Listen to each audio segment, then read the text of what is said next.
All right. Good morning. Good morning. Thank you for joining us. We are here to talk about block clubs, which is a kind of exciting thing to discuss and to plan for. And block clubs are ingrained in the fabric of Chicago. So let's talk about what they are and what they can do. But first, let me just share a little bit about our organization and what we do.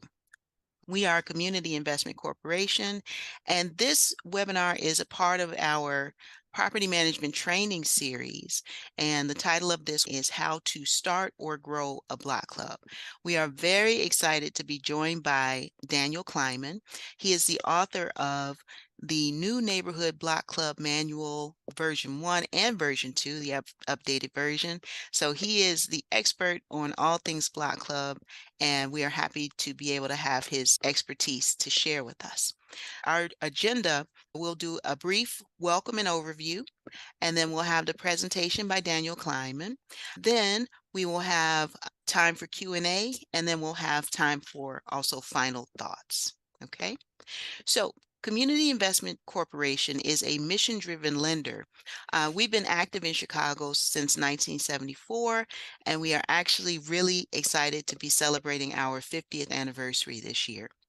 Um, as a mission-driven lender, we focus on making loans to developers. Often these are independent developers who are working on the south and west side, although we do have the ability to make loans across a six-county area.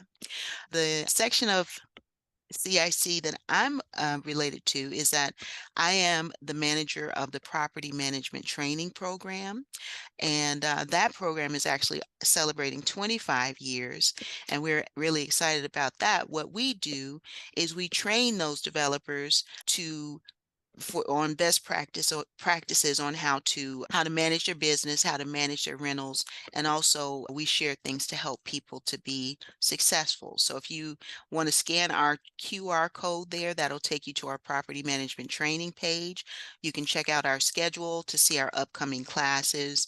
And also we offer two formats. We offer both in-person trainings and virtual trainings.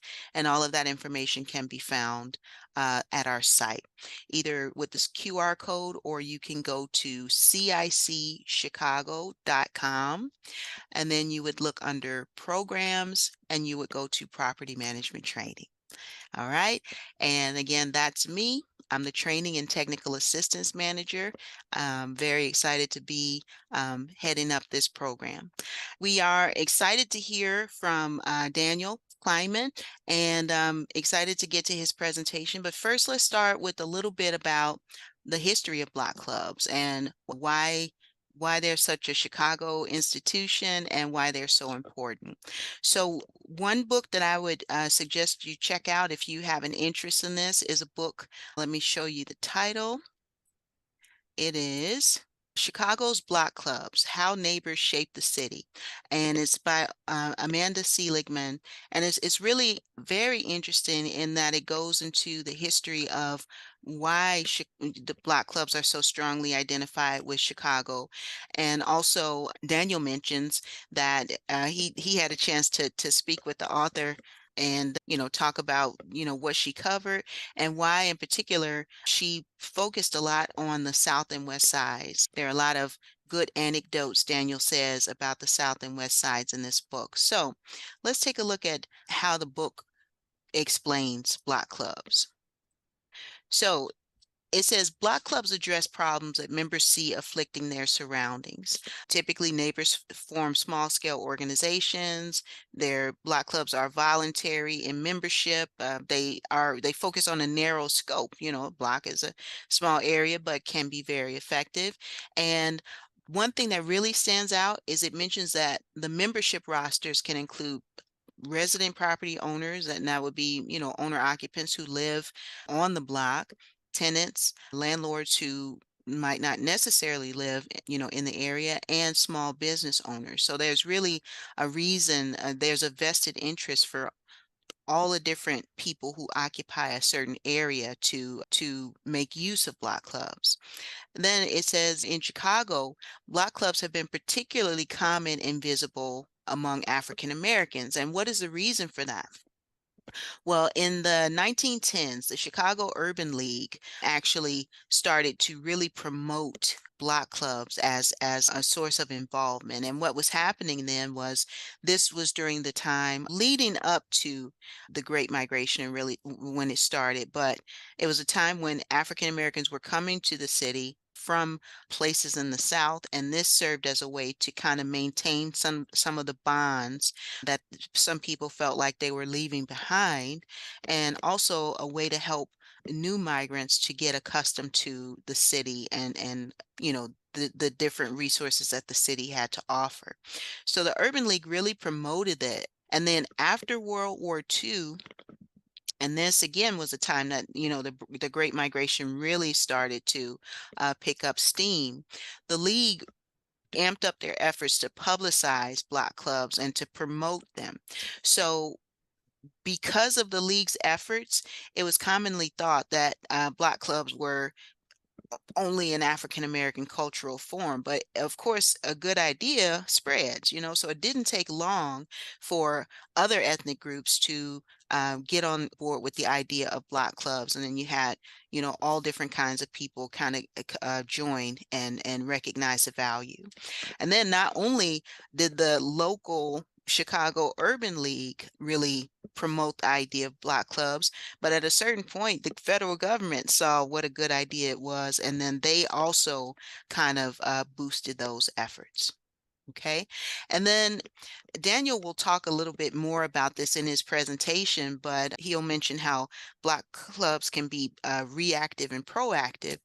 In a lot of cases, block clubs appear where in places where people recognize problems, whether that was problems with violence or anything like that. Or just general neglect of the neighborhood by whatever services, and people would join together to really advocate for their areas. So there's a variety of reasons you can get together over certain themes. Some people just simply get together to plan for the annual block party, which is also a big Chicago institution. Or, some block clubs can be active throughout the year. So, yeah. So with that, that's a little bit about why we have block clubs, where they came from. And now Daniel will share more with you about how to set them up, how to run them effectively, and what kind of resources are available. So the links that Daniel will share in his presentation will be on our property management training page. And again, to find that, you would go to our website, which is cicchicago.com. You can go to the program tab, and then you can go to the property management training page, and you'll find those links there. So with that, again, I'm excited to hear Daniel's presentation, so we will move on to that. Thank you, Daniel. Take it away. Thank you so much, Erica. I really appreciate the invitation to present here on block clubs and how they operate and best practices to help establish neighborhood or tenant-based, building-based block clubs. I want to echo what Erica just mentioned. Block clubs are amazingly unique to the Midwest region, specifically Chicago. And it is amazing to see kind of a resurgence in block club organizing over the last couple, really very recently since COVID, really. And I can tell that because I published the two manuals and I'm able to see, how popular they are downloaded. So one thing that I will do in this presentation is use language directly from the manuals that I will recommend downloading and using. And because it is already standard language, kind of industry accepted language throughout, I will be just quoting from the manuals. If you end up taking one of the manuals and Googling certain language from the manuals I wrote, you'll get a whole lot of other manuals who have been inspired by this work, have borrowed language, much to my honor, that the language is found to be so effective that it is used in Minneapolis, used in Detroit. I've seen links from Columbus, Ohio. So I'm very excited, and thank you so much. So I'm going to go ahead and just say a little about me in the organizing sense.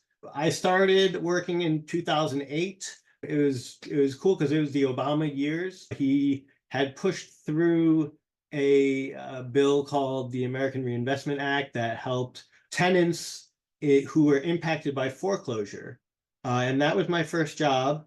And I was able to work directly with residents to understand their housing rights. And got a really great perspective of how the teamwork between tenants, residents, and developers and landlords, how effective they can make community betterment. So it started then with Alderman a few years ago in a Chicago ward. He needed to create a block club network to install the process for what he called participatory budgeting. So he needed a way to gather the residents of the ward and promote a system where they could interact in a voting democratic way. And he chose block clubs. So we'll go through a little bit about that. And lastly, I just want to say that I've been very honored as well to have written a local school council elections manual that every 2 years during the election season for local school councils, it gets great hits. So I'm pleased to share this with you. I hope you find it helpful, and we'll go on through. We'll start with what is a block club. So here's the language that is from the manuals. It is largely duplicated in each. Like I said, because it has become industry standard language, when you look at block club organizing manuals that have been established by municipalities, they often use this language pretty verbatim. So a block club is a group of people who live on specific blocks or within a neighborhood area and have organized to improve the quality of life in their community. They connect with each other to strengthen their neighborhood, sharing their ideas of what can be done and combining their talents to make it happen. Block clubs can organize to save parks, plant gardens, and plan local greening efforts. They can organize to help their local school, their local senior center, or local youth program. They can work with others to promote local businesses, help bring in new business, and keep their neighborhood vibrant. Block clubs can organize to ensure accountable and transparent local government and create a powerful voice for the community. A block club is the backbone of an organized neighborhood. And this will apply, you see, in a general sense that will bring a context to the effort that undertakes it with the developer's perspective. So I'll push on through and talk about how there are two distinct types of organizing block clubs. And I'll go through this really quick here because it is very important to go through this slide and then linger a little here. What I call type A, just because I see this happening first, is block clubs can be established reactively. They can be formed in response to a cause or an event. This type of planning effectively addresses specific concerns in the community and can prioritize urgent matters that need immediate attention. Really quick, I can come up with an example of a reactive use is when there's a unfortunate activity of violence or criminal activity that takes place on a corner nearby. The neighborhood may need to mobilize quickly in order to establish a safety net that they are organizing. Type B then is what I call proactive. Block clubs can be formed proactively. They can be formed to further develop the community's strengths, building upon what the community has in an effort to address future needs. This can be something where it takes long-term planning, strategic planning, thought planning, the ability for a block club leadership to understand how the assets of the community can be utilized to better the community. It's different strokes for different folks. Neighborhoods may have different needs and may find one type more useful than the other. Sometimes a combination of both types may be better organizing your block club. So here we would have a discussion of what would be reactive, when would reactive be best, and when would proactive be best, the practice of proactive be best. This is a good topic because, there's sometimes the same thing. For example, a litter pickup effort. Sometimes you have to plan a big, large event to establish a great litter pickup project, but then you can also make it where it's an effort that occurs regularly. And sometimes it needs to be addressed, a park needs to be cleaned up, and then it can be maintained. So that in that way, reactive and proactive can be very useful. So from a developer, landlord, and manager perspective, why encourage block clubs? I'll start with how block clubs are defined in descriptions of what they can do. Activities of a block club might include things like planting gardens, sprucing up parks, helping local schools or senior centers, refurbishing community centers, protecting neighborhoods, or serving as representation at local government meetings. Projects can start small or fan out through the entire community. So the target for you is to be the ignition. I once organized a high-rise building. We organized the tenants. It was a rental-only building, and we posted flyers to recruit building leaders to help community events foster in the building. They ended up sponsoring weekly movie nights and put up flyers to invite all the tenants to the weekly movie nights. And later, the building manager remarked to me, fewer people were moving out, and it was easier to maintain residency with the active community neighborhood within the building itself. So I stress that because it's a clear example of how block club organizing or organizing communities in general can improve the quality of life in such a way that would promote someone to stay where they are. So the role of a landlord, manager, or developer would be to encourage the development of this block club. You have to be open and honest with your organizer. Find an organizer, a to-be founding member. This can be done by posting your own flyers on properties and looking to recruit someone who has the initiative to start. This involves convincing a resident to begin to organize a block club. Be honest about why you want to help them do so. This can be the exact reason. You want to promote staying at the investment, and you can be honest about that. And then together, write down reasons why you would want to work together. Can we keep the property cleaner together by picking up litter around regularly? Can we promote community events with our tenants and residents? These are the type of things that can lead from a discussion and form a strategic plan onward. So here we would discuss what you would say in these reasons. This language also comes straight from the manual. It is language that talks about how and why to organize. And it addresses things through what I call the ABCs. It is key to remember that you cannot create a block club alone. A block club's constituents and members must have buy-in, stake, or interest in order for the block club to be effective and sustainable. Stakeholders must be activated and built into a coalition. A coalition is like an alliance. It should have mutual benefits for all partners involved. To start, activate neighbors by engaging them in this same discussion. Share one of your ideas from the previous worksheet and ask for their own ideas in return. Together, you can build partnerships that function as alliances to achieve shared goals in the neighborhood. Maintaining a network of partnerships establishes the effective coalition. Activate by building a coalition. So here would be a great next step. Once your organizer and you begin to reach out and recruit other interested members, it's important to then keep track. These become members that need to be kept engaged in order for the block club organizing or building management to survive. As in your role, you should feel comfortable to help edit the script for outreach.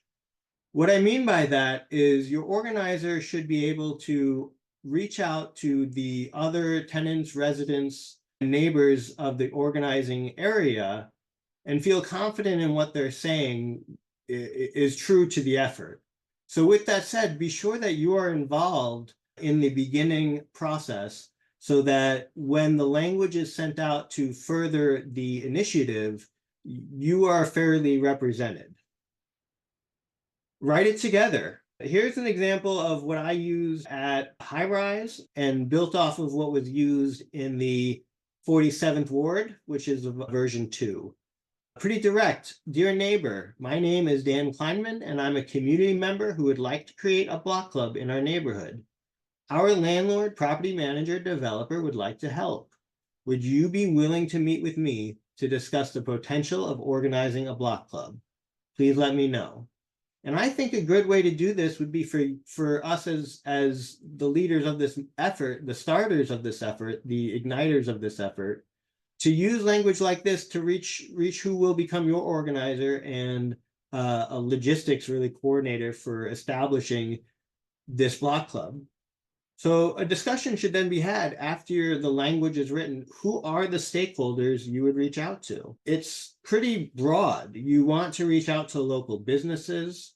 You would like to receive representatives from the alderman's office, the local park district superintendent. The list goes on. And I would encourage keeping a list.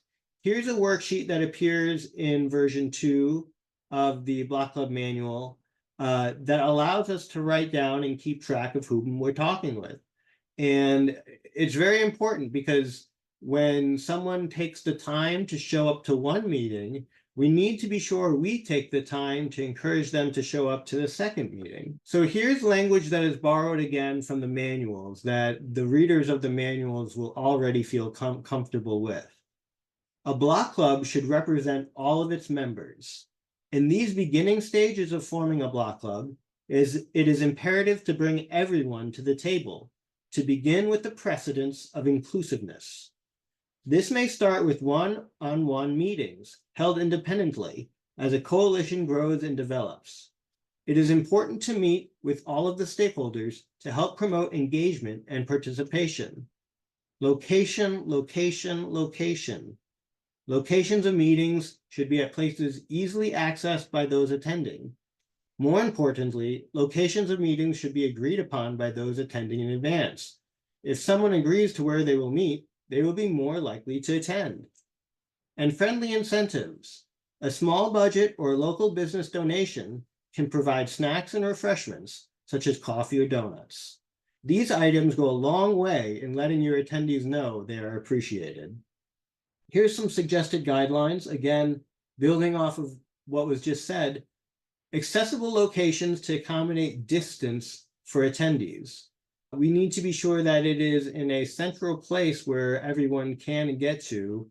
Zoom, of course, is helping with this as people can be more virtual when able, but we want an accessible location to accommodate transportation method for those who need to be in person and would like to be in person, parking, public transit. These are things that need to be considered. Time needs to be accommodated. Members may have different schedules than the attendees may be. So finding a time that can be agreed upon. And of course, accessible entrances and spaces. And don't forget, you too are a stakeholder. Make sure there is a method for your involvement, such as membership in the block club. Be part of the first agenda. Once meetings grow to a small gathering of more than 3 or 4 people, it becomes important to structure the meetings with an agenda. Agendas are tools for productivity. They are like a meeting's to-do list. They help meetings stay on topic, accomplish goals, and value all participants' time. If the agenda is the to-do list of the group, then the group members need to be able to have their items added to it. It is best to agree upon agendas ahead of time to promote participation and to promote equal opportunity to have an individual matter brought before the group. An agenda is like a map for a meeting. It explains where the meeting will go and how it will get there. Without a map, it is easy to get lost. It also helps define a meeting's purpose. Agendas should be structured, but also flexible enough to encourage participation. Here's a sample agenda that has worked for the early establishment. of block clubs. Start with introductions. I personally recommend you make them fun. Ask for their name, ask for their favorite fruit, and ask for their reason for joining. Then discuss the meeting rules. It's important to all agree on the rules of the meeting so that they can be followed and establish the meeting in the most productive and efficient way. Then discuss roles and action groups. These will create accountability reports. Discuss the mission statement. Schedule the next meeting, the time and location, and then adjourn. These are all items that would appear on the agenda and followed through. Here's some basic guidelines as mentioned in the rules, in the agenda for rules. One person speaks at a time. If many people are talking at once, a facilitator can call on people in an order to speak one at a time. Everything needs to be said in a courteous and respectful manner. The facilitator will try to keep one person or one opinion from dominating the discussion, making sure everyone gets a chance to speak. Group decisions are made by a vote, counted by a facilitator. If one of these rules is broken, a member can ask for a correction or clarification by saying, "Point of order." These rules are based on Robert's Rules of Order, newly revised. So of course they can be amended to fit your needs, and as long as they're agreed upon, it sounds fair. As mentioned in the previous slides, it is good to understand roles that can be established within the block club and form what are called action groups. Action groups are created to affect change on specific areas of interest. To help facilitate these action groups, individuals can volunteer to be the group coordinators.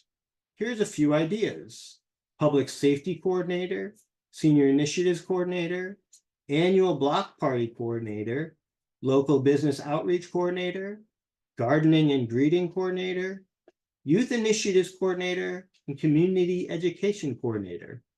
As you can see, some of these are proactive initiatives, while some can be reactive initiatives. With that, you're going to want to establish a mission statement. A mission statement is the guide of the entire organization. It says why the organization has been formed and what the organization sets out to do.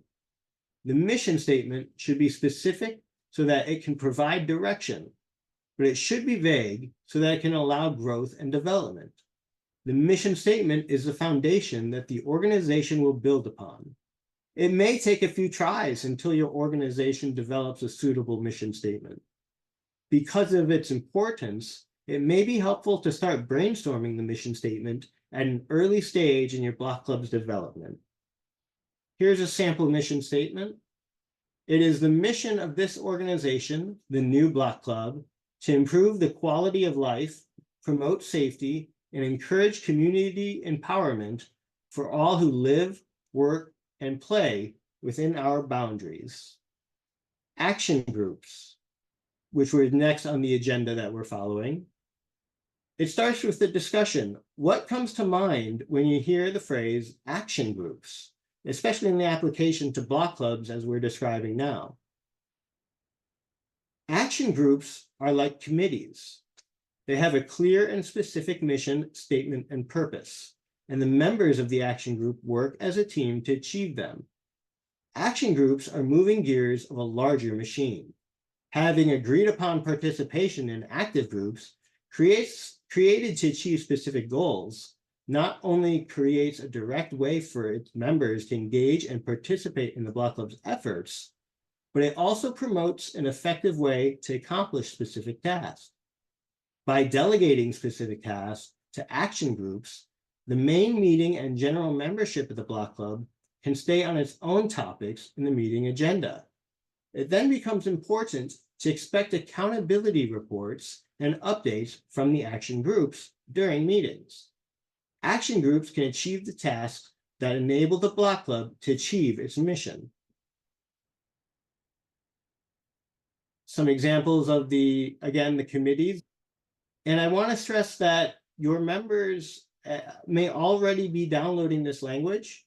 And if not, I would encourage you to reach out with them and begin to establish block clubs on your own, here's some links that will lead you to the manuals as they are.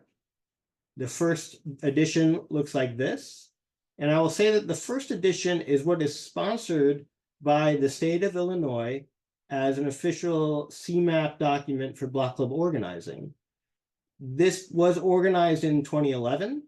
There's then the second edition manual organized in 2016. And thank you so much. Wonderful. Thank you, Daniel. Great. That was really great information. Thanks for sharing that. And thanks for also sharing how block clubs can be a valuable resource for property owners and developers.